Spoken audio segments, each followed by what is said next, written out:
pelajaran 8 dengan tema Muliakanlah Tuhan dengan belajar. Bahan bacaan Alkitab kita terambil dari Amsal 1 ayat 1 sampai yang ke-7. Nah, anak-anak, mengapa kita harus memuliakan Tuhan dengan belajar? Belajar adalah hakikat dan aktivitas utama kita. Dengan belajar, seseorang mengasah kemampuan akal budi yang Tuhan anugerahkan kepadanya. Sebab tidak ada orang yang dilahirkan bodoh. Orang menjadi bodoh bukan karena ia dilahirkan demikian, tetapi karena ia tidak mau atau malas belajar, sehingga akal budinya tidak tajam dan berguna.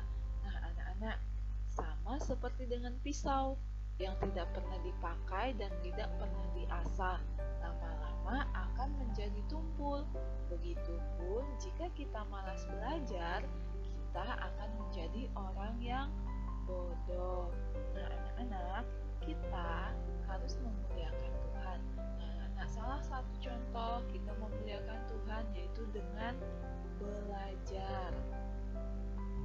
Dalam pemahaman Kristen, aktivitas sehari-hari yang kita lakukan mencerminkan apa yang kita yakini. Karena itu, dengan belajar, kita pun mencerminkan apa yang kita yakini, bahwa dengan belajar kita memuliakan Tuhan, karena kita menggunakan akal budi. Akal budi anugerah Tuhan sesuai fungsi dan tujuan penciptaannya. Nah, anak-anak, kalian dapat membaca Amsal 1 ayat 1 sampai yang ke-7. Nah, anak-anak, berikut ada cerita tentang Raja Salomo. Salomo yang menulis kitab Amsal ini adalah anak Raja Daud yang juga kemudian menggantikan ayahnya menjadi Raja Israel. Nah, anak-anak, kitab Amsal ditulis oleh Raja Salomo. Nah, anak-anak, nama ayah Salomo adalah Daud. Nah, anak-anak, Salomo dikenal sebagai raja yang paling bijak karena ia memang meminta hikmat kepada Tuhan.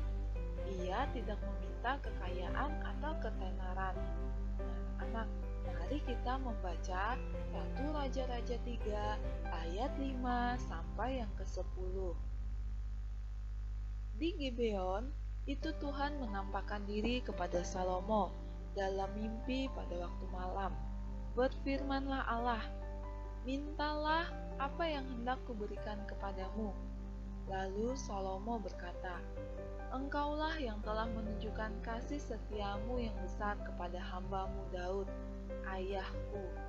Sebab ia hidup di hadapanmu dengan setia, benar dan jujur terhadap engkau. Dan engkau telah menjamin kepadanya kasih setia yang besar itu dengan memberikan kepadanya seorang anak yang duduk di tahtanya seperti pada hari ini. Maka sekarang, ya Tuhan Allahku, Engkaulah yang mengangkat hamba-Mu ini menjadi raja menggantikan Daud, ayahku.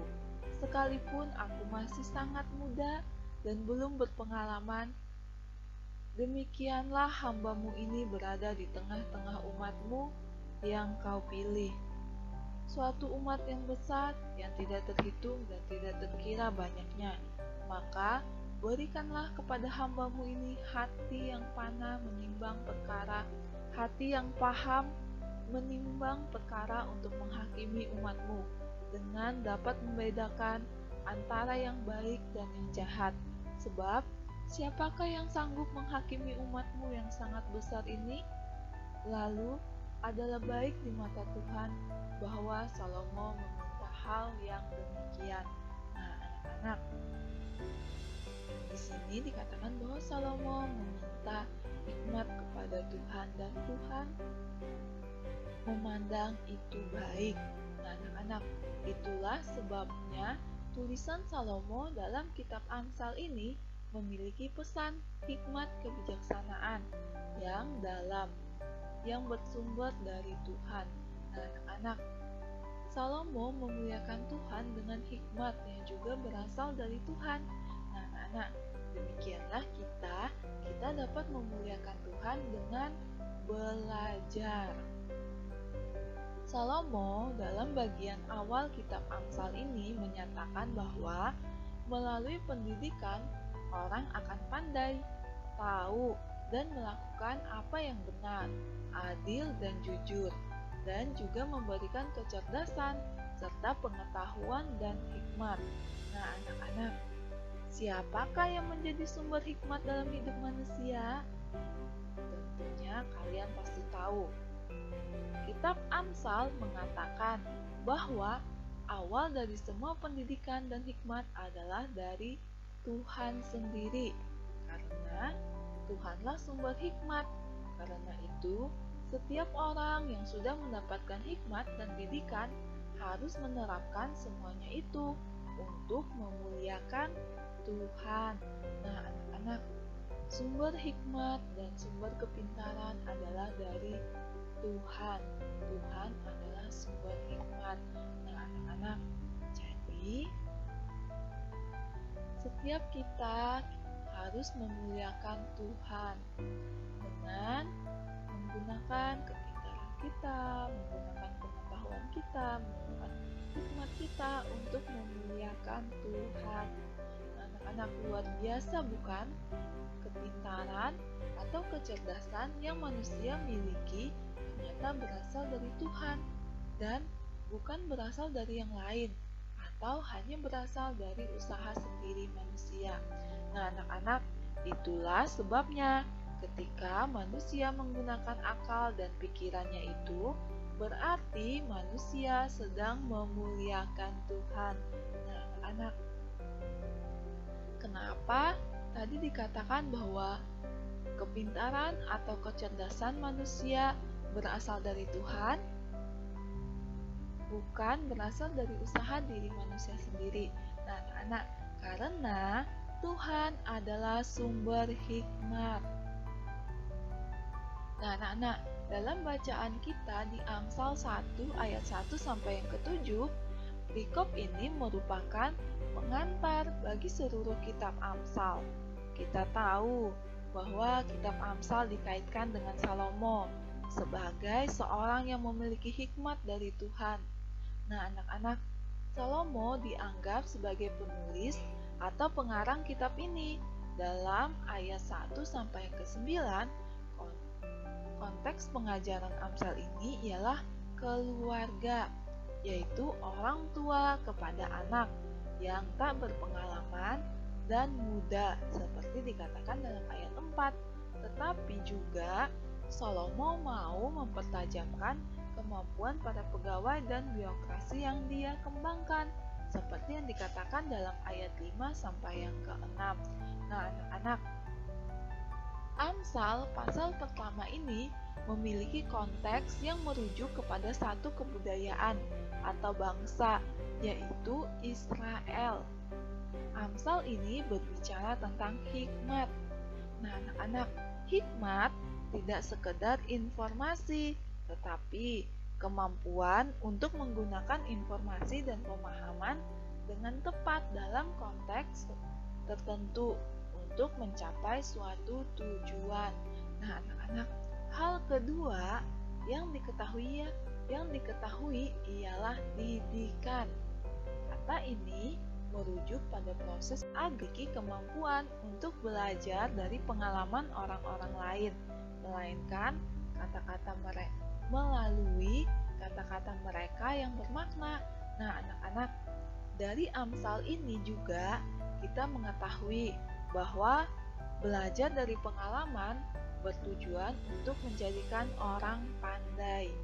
Nah, anak-anak, tetapi Amsal ini juga ternyata tidak hanya berbicara tentang pendidikan. Pada ayat 3b, Amsal juga berbicara tentang kebenaran, keadilan, dan kejujuran, istilah yang banyak dipakai oleh para nabi. Nah, anak-anak, hikmat yang mau diajarkan dalam kitab Amsal adalah hikmat yang mencapai kebenaran atau relasi yang baik dengan manusia dan Tuhan. Keadilan atau masyarakat yang menghargai hak setiap orang, dan kejujuran atau orang-orang berjalan lurus. Nah, anak-anak, dari Amsal ini kita belajar tentang kecerdasan, pengetahuan, dan kebijaksanaan, merupakan unsur-unsur mendasar dari hikmat. Kata kecerdasan adalah kemampuan untuk berpikir dengan kreatif, menghadapi sesuatu. Kata itu dipakai baik untuk kecerdasan maupun untuk kelicikan. Kata yang diterjemahkan kebijaksanaan merujuk pada kemampuan berencana yang juga untuk tujuan yang baik atau buruk. Nah, anak-anak, orang-orang yang sudah bijak terus menambah ilmu dan pengetahuan dan mengembangkan ilmu yang telah ia miliki. Artinya, seseorang tidak berhenti belajar meskipun ia telah melewati sebuah tahapan pendidikan, misalnya sarjana. Orang-orang bijak dalam Amsal ini mempelajari berbagai bentuk perkataan, termasuk perkataan yang sulit dimengerti. Nah, anak-anak, tetapi satu hal yang ditekankan adalah bahwa pengetahuan yang dimaksud dalam kitab Amsal berasal dari takut akan Tuhan. Nah, anak-anak, sikap kagum dan hormat kepada Tuhan adalah sikap yang akan membuat pengalaman dan didikan menghasilkan hikmat yang bertujuan kebenaran dan keadilan. Nah, anak-anak, perikop ini mendorong kita untuk mencari dan mengembangkan hikmat berdasarkan takut akan Tuhan, yaitu hikmat yang akan menghasilkan kebenaran, keadilan, dan kejujuran. Hikmat akan didapatkan dalam kitab Amsal, sehingga dorongan itu juga adalah dorongan untuk menyimak kitab ini. Nah, anak-anak, bagi orang Kristen, wujud takut akan Tuhan ialah beriman kepada Kristus yang memberi teladan akan hikmat kitab Amsal dan juga mempertajam ajarannya. Nah, anak-anak, semua manusia berpengalaman sehingga bertumbuh dalam hikmat tertentu. Takut akan Tuhan akan memberikan makna tertentu pada pengalaman itu. Orang bodoh tidak mau menerima didikan, tetapi orang yang takut akan Tuhan akan rendah hati sehingga dia mendapat pengetahuan melalui didikan. Takut akan Tuhan juga berarti bahwa hikmat yang dikejar bukan untuk melakukan kejahatan, melainkan untuk melakukan kehendak Tuhan. Jika kebenaran, keadilan, dan kejujuran dianggap mewakili perintah Tuhan, kita dapat melihat peran hikmat sebagai kemampuan untuk mentaati Allah dengan baik.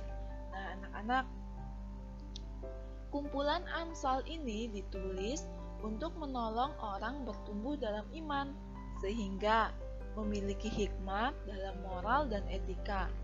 Penulis Amsal berpendapat bahwa takut akan Tuhan adalah permulaan pengetahuan. Ini akan tampak dari tunduknya seseorang pada kehendak Tuhan dan kerinduannya untuk tidak berdosa melawan Tuhan.